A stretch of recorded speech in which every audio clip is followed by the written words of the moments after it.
Is this thing on?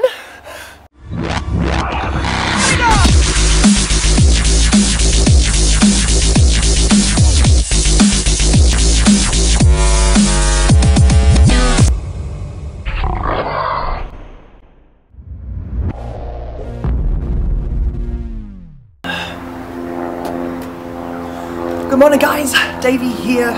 Happy Wednesday, good evening, good night, good morning, wherever you are, whenever you're watching this.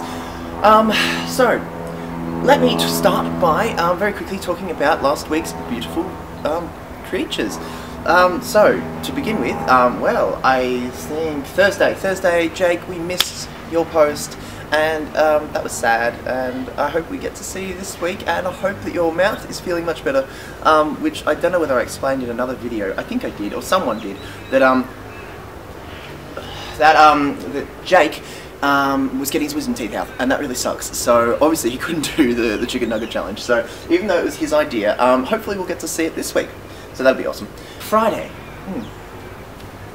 Why do we keep letting that fucking slut on the channel? Seriously, she is just fucking pathetic, isn't she? Like, oh, I lost the middle of my video footage. Like, really, bitch? Seriously? Like, couldn't you have reshot it? Well, the answer is no, because it was fucking like 4 in the morning by the time I got home from that film shoot.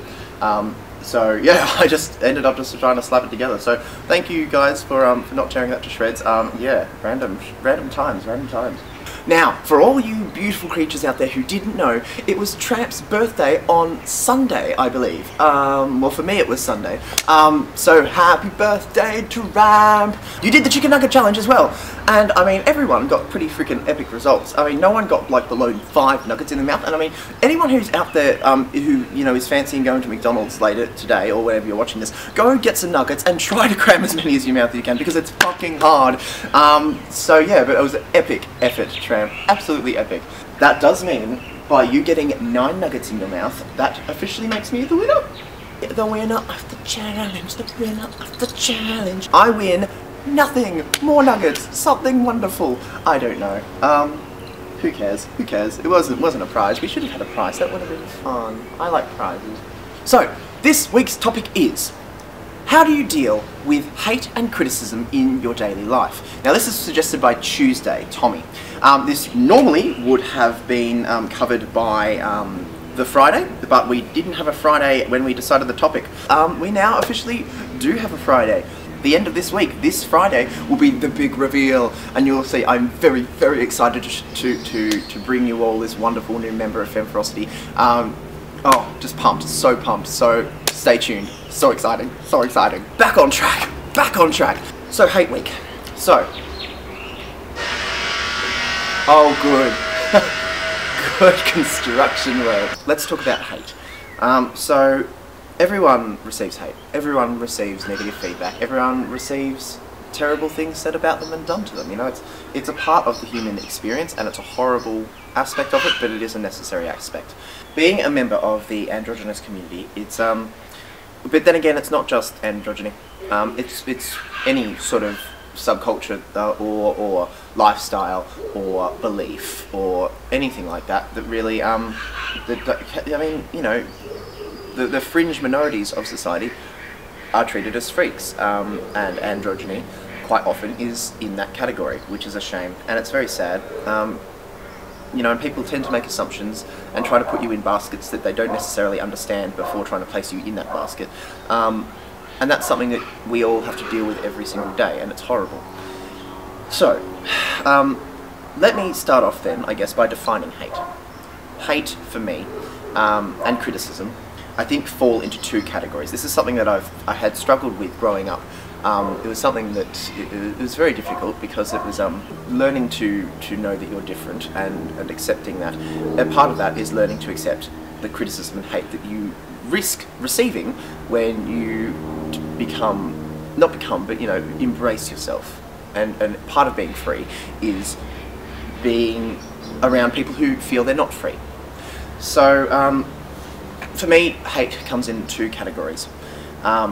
It comes in 1, personal attacks. Personal attacks are launched out of fear, launched out of naivety, they're launched out of hate, they're launched out of the desire to fit in, and they're frankly quite disgusting, and for me, irrelevant. Irrelevant to my own well-being. I don't think anyone who receives personal attacks should not, like, it's not something that that we should receive and shouldn't have to deal with. However, there is another aspect of criticism and hate. No, I'm not going to say hate in this aspect because I don't think that's the right word, but there's criticism on the person and then there's criticism on the idea. So say, okay, for example, I don't know, let's say I fucking hate the colour orange. Don't hate the colour orange, but let's, for this moment, let's say I do. If you have, okay, I hate the colour orange because, let's say it represents the sun and I don't like sunburn. So, there's an idea right there. Now, if someone came along and said, oh, you hate orange, you're such an idiot, you're such a wanker, that's an attack on me. That's not an attack on something that I believe in. That's an attack on me personally. That's persevering through that. And I think that's irrelevant. When I receive criticism, and I'm talking online, I'm talking in real life, anywhere like that, if I was to receive a comment like that, bang, I'm like, okay, fair enough. That's something that's your problem and not mine, and there's no point in discussing it because it's not going to lead anywhere. So I find those things, then you don't need to deal with those. But when people do attack an idea or criticise an idea of yours, so if we go back to the hatred of the colour orange metaphor,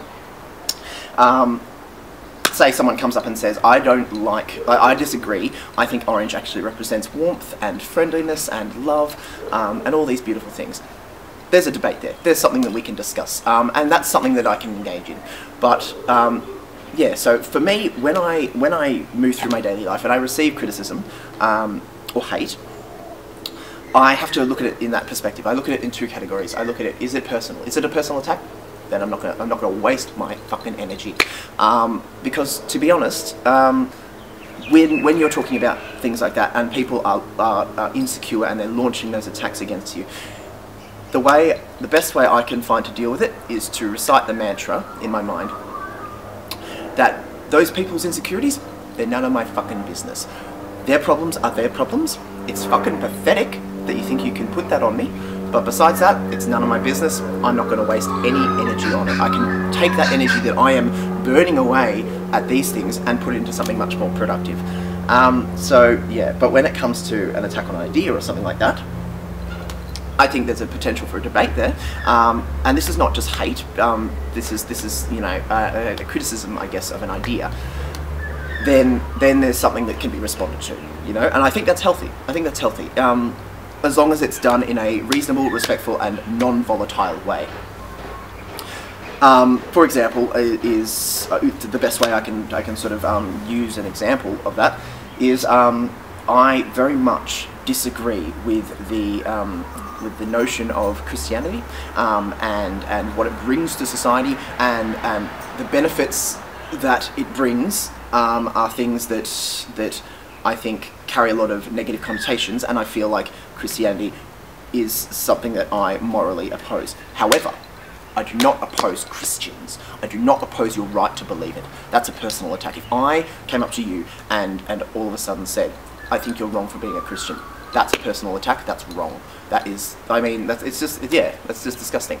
However, if say we were in a debate or we were having a discussion about religion, and someone said, what do you think about Christianity? And I said, look, I don't think it's something that that necessarily is a force for good in the world, and I think that brings a lot of hate and a lot of negative feelings. That's a discussion that we can talk about. That's a debate we can talk about, and that's So if you can sort of understand that, the two sort of ways I deal with hate and criticism in my daily life. Yeah, because at the end of the day, people's insecurities upon you, and when they launch their attacks upon you for your appearance or your race, your choice in music, your choice in dress, these things, these criticisms upon you are saying more about the criticizer than the person being criticized, if you can understand what I mean. So, yeah, no, it's, those kind of things aren't relevant, and for me, I just go, beep, okay, yep, fair enough, because at the end of the day, there are so many people with so many different personal opinions on these little trivial things, and there's the construction works again.